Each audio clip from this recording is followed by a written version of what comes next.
Halo sahabat Roni, berjumpa lagi dengan saya Roni pada pembelajaran AutoCAD secara otodidak. Assalamualaikum warahmatullahi wabarakatuh. Baiklah, pada kesempatan kali ini kita akan coba membahas sebuah latihan dalam bentuk isometri. Baiklah, dalam hal menggambar isometri pada AutoCAD, kita harus menyeting terlebih dahulu tampilan dari AutoCAD kita sendiri dengan mengetik DS, kemudian spasi, kemudian kawan-kawan ganti dari rectangular snap menjadi isometri snap. Kemudian kita okekan.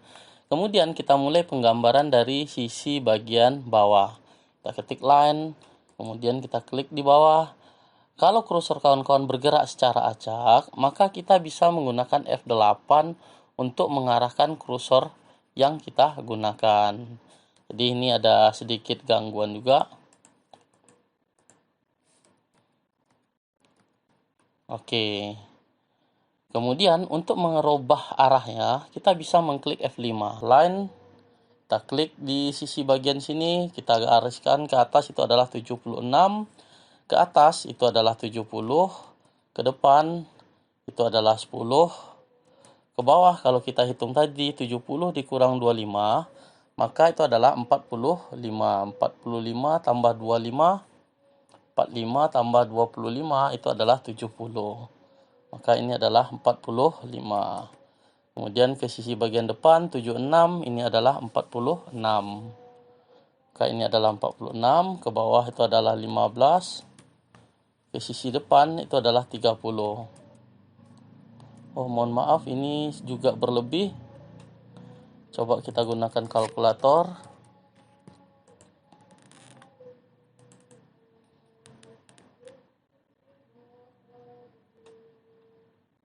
Oh, mohon maaf. Ini ada terjadi kesalahan dikarenakan yang kita kurangkan 76 dikurang 10. Seharusnya ini sudah termakan 10. Maka yang ini itu adalah 76 dikurang 30, itu 46 dikurang 10, maka ini adalah 36. Maka ini kita hapus terlebih dahulu, kita line, ini adalah 36, ke bawah itu adalah 15, ke sisi depan itu adalah 30, baru kita turunkan ke sisi bagian bawah. Kemudian kita lanjutkan dengan membuat di sisi bagian depan sini, kita klik line, kemudian kursornya kita arahkan ke kiri, itu sejauh adalah 40, ke atas itu adalah 10, ke sisi bagian dalam kalau kawan-kawan hitung, ini adalah 40, ini 20, maka sisanya adalah 10 di kiri, 10 ke kanan.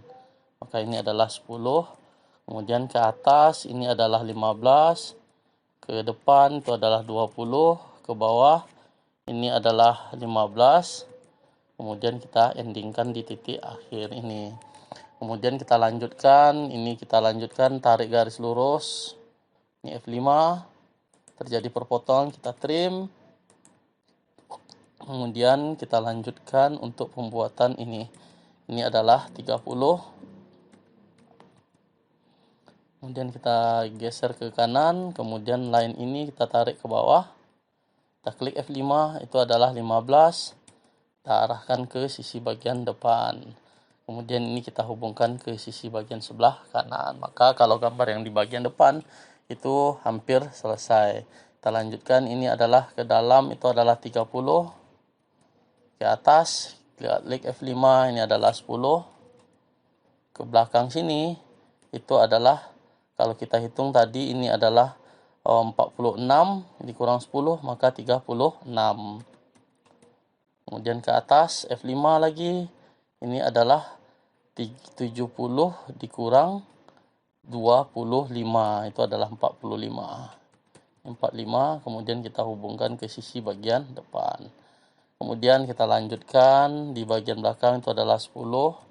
Kita hubungkan ke sisi bagian sebelah kanan. Ini kita hubungkan ke sebelah kanan.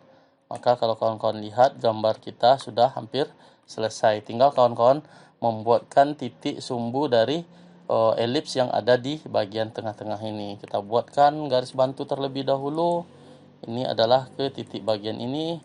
Kemudian ini ke sisi bagian bawah. Kemudian kita ketik EL, kita klik spasi, kemudian kita ketik I, kemudian ini kita klik, kita rubah arahnya menjadi F5, itu adalah 30, maka dia adalah 15. Kemudian hal yang gampang kawan-kawan, tinggal menduplikatkan ini menggunakan perintah copy dari titik ini ke titik bagian belakang. Kemudian kawan-kawan hapus garis yang tidak kita inginkan. Ini kita hapus, ini kita hapus, kemudian kita hapus. Kemudian yang garis bantu ini kita buang semua. Maka kalau kawan-kawan lihat, gambar yang kita kerjakan sudah selesai. Tinggal kawan-kawan melanjutkan dalam proses pemberian dimensi. Jadi ini kita lanjutkan ke sini. Ini kita klik dimensi, elect need, kemudian dari titik ini ke titik bagian belakang itu adalah 70. Nanti kita edit. Kemudian ini kita buat garis bantu ke bawah. Kita trim. Kemudian kita klik dimensi ini. Maka jarak ini. Agar lebih gampang, mungkin alangkah baik kita atur terlebih dahulu. Di sini adalah standar. Kemudian dimension style, modif.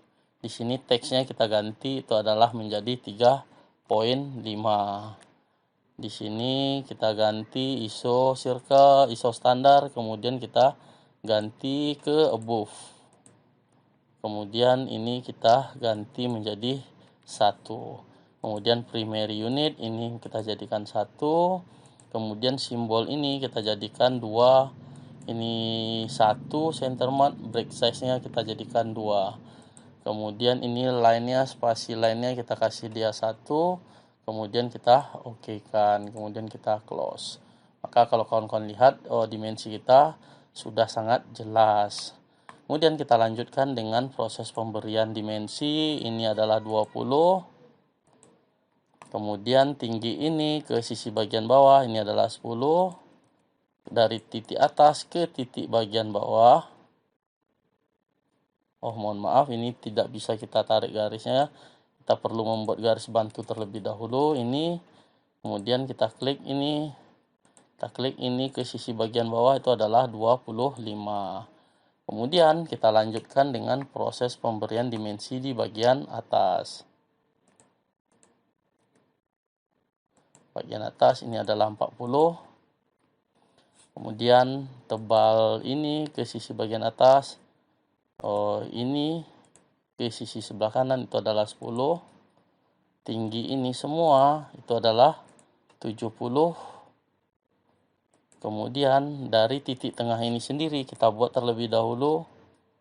Dari titik ini kita buat dari titik center ini ke sisi bagian atas itu adalah 23. Oke. Maka dimensi kita tinggal kita atur dengan menggunakan perintah dim edit. Kemudian kita spasi, oblique. Kemudian kita klik dimensi ini, kita tarik dari titik ini ke titik bagian bawah. Begitu juga untuk yang lain. Tinggal kawan-kawan ikuti perintahnya. Kemudian ini oblique, kita klik dimensi ini, kita arahkan dari titik ini ke sisi bagian belakang.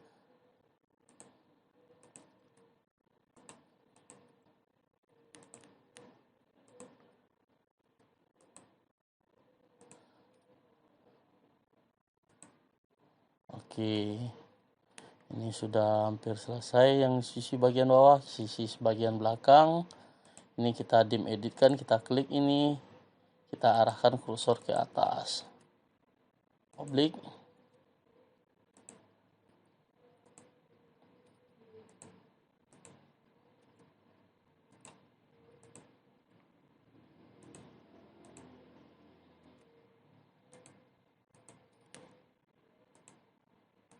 Oke. Maka kalau kawan-kawan lihat, mohon maaf, ini dimensi ini kita ganti terlebih dahulu dari titik ini ke titik atas. Mohon maaf, bukan itu juga. Titik ini kita salah arah. Tapi nggak ada masalah, sebenarnya dimensinya hampir sama. Oke, tinggal kawan-kawan atur jarak dari dimensi ini sendiri. Gitu. Ini kita perkecil atau perpendek.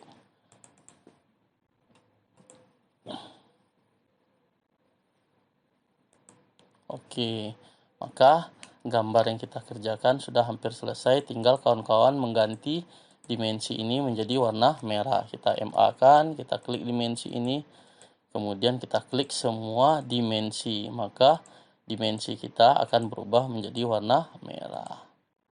Oke, maka kalau kawan-kawan lihat gambar kita sudah selesai dan sesuai dengan yang kita inginkan. Mungkin kita perbesar terlebih dahulu.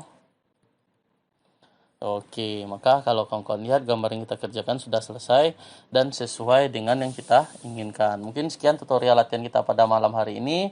Mudah-mudahan bermanfaat buat kawan-kawan yang ingin belajar AutoCAD secara mandiri. Sekian, selamat malam. Assalamualaikum warahmatullahi wabarakatuh.